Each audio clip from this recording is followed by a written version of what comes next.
From Pacifica, this is Democracy Now!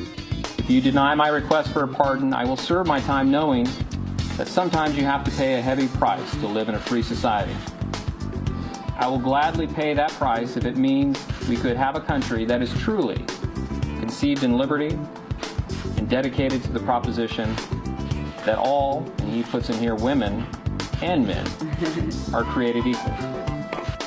Those are the words of Bradley Manning, being read by the Army private's attorney just after Manning was sentenced to 35 years in prison for leaking classified documents about the Iraq and Afghanistan wars to WikiLeaks. Today we'll air an exclusive interview conducted by Alexa O'Brien of Manning's attorney, David Coombs. There's a good young man who received 35 years, and he didn't need to receive 35 years. There's a good young man who did what he thought was morally right, and for the right reasons. And he was sentenced the way we would sentence somebody who committed murder, the way we would sentence somebody who molested a child. That's the sentence he received.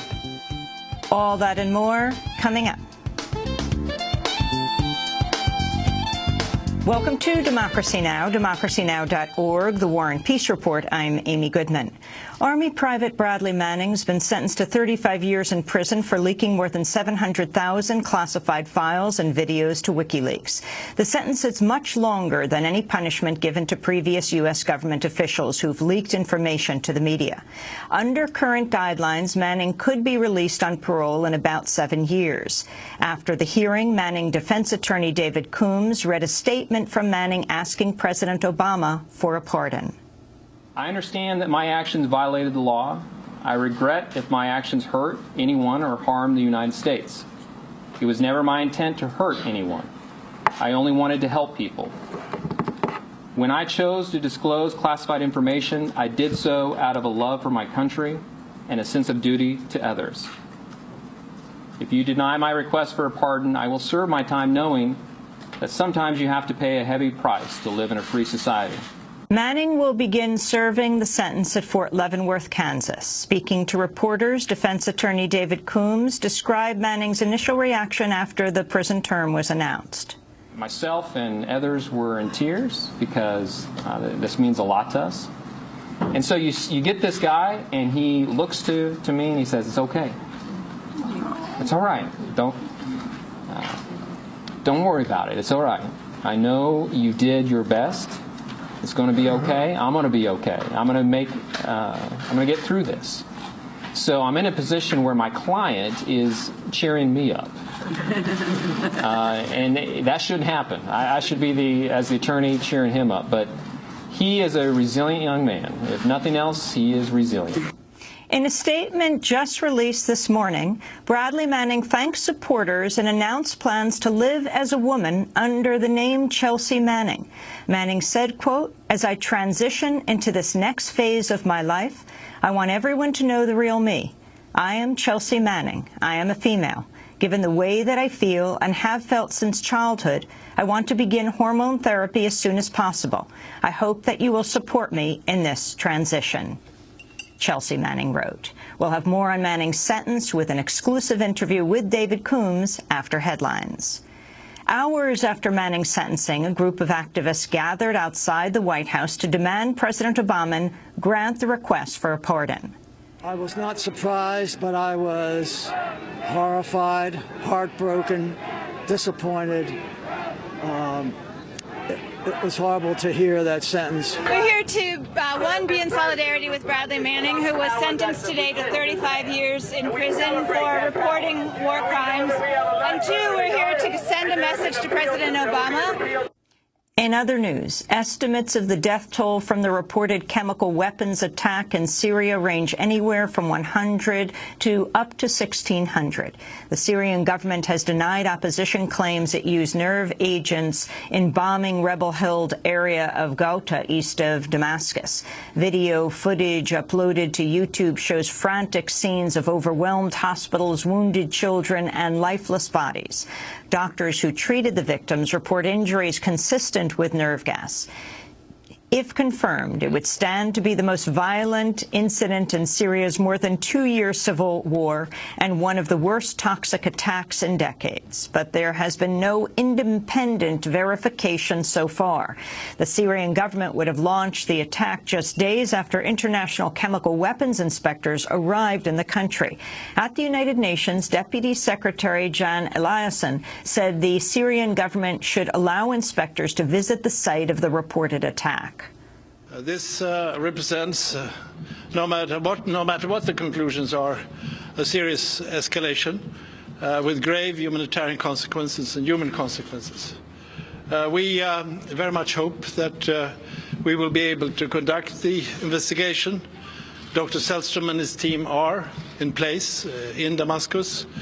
We hope that they will be given access to the area by the government. The Syrian regime is reportedly continuing its bombing of Ghouta today, making any immediate visit by UN inspectors all the more unlikely.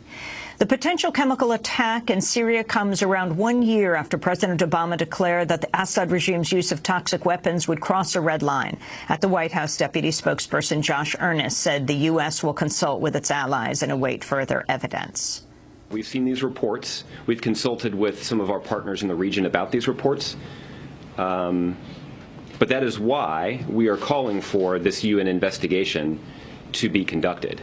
There is an investigation team that's on the ground in Syria right now, and we are hopeful that the Assad regime will follow through on what they have claimed previously, that they are interested in a credible investigation that gets to the bottom of reports that chemical weapons have been used. So again, it's time for the Assad regime to live up to their rhetoric in this regard.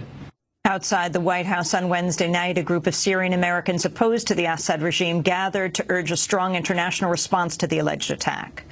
The problem is, the longer President Obama takes to act or do something, more extremists are going to come into my country, more people are going to ruin my country, and the longer Assad and his regime and Iran and Hezbollah and Russia and China have to destroy my country. So action needs to be taken now. This is injustice, and it's been happening at the eyes and ears of the international community, and nobody's been doing anything. These children could be your children, could be my children. Former Egyptian President Hosni Mubarak has been ordered released from prison after over 2 years behind bars. Mubarak is serving a life sentence for failing to prevent the killing of demonstrators during the 2011 uprising that toppled his regime. But a court has accepted his appeal for a new trial. He's also been cleared in separate corruption cases, although he'll still face 3 others upon his release. Egyptian officials said they expect Mubarak to be transferred to a hospital, followed by house arrest. Mubarak's release comes amidst ongoing tensions between Egypt's Muslim Brotherhood and the interim Egyptian government, which includes remnants of Mubarak's regime. On Wednesday, the European Union announced it'll limit military exports to Egypt in response to the recent attacks by state forces on Muslim Brotherhood supporters. The operator of Japan's Fukushima Daiichi nuclear power plant says it's discovered new areas of high radiation near storage tanks holding contaminated water. The announcement raises fears of new leaks 2 days after the plant disclosed 300 tons of contaminated water have leaked from a storage tank into the ground, reportedly the worst such leak to date. That leak prompted the plant to raise its severity level from 1 to 3. Crews of workers are now rushing to check for leaks in hundreds of other tanks holding radioactive water. Speaking to the BBC, Michael Snyder, a nuclear expert who authors the World Nuclear Industry Status Report, said he believes the Fukushima leaks are, quote, much worse than we have been led to believe.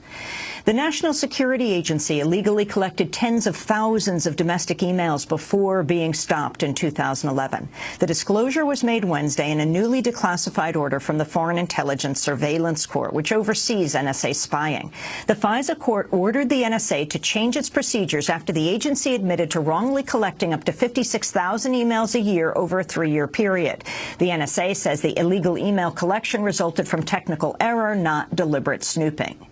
The Obama administration continues to operate a secret post-9/11 program that grants federal authorities powers to profile and deny immigration benefits to foreign Muslims and nationals of Muslim countries. In a new report called Muslims Need Not Apply, the American Civil Liberties Union says the previously unknown program began in 2008. It designates Muslim immigrants as national security concerns and subjects them to immigration criteria beyond those established by law. The Controlled Application Review and Resolution Program, or CARP, also hands the FBI extensive authority to investigate applicants and even delay their cases for lengthy periods, putting thousands in immigration limbo. The program also may have been used to recruit informants and deny the bids of those who refuse. And those are some of the headlines. This is Democracy Now!, democracynow.org, The War and Peace Report. I'm Amy Goodman.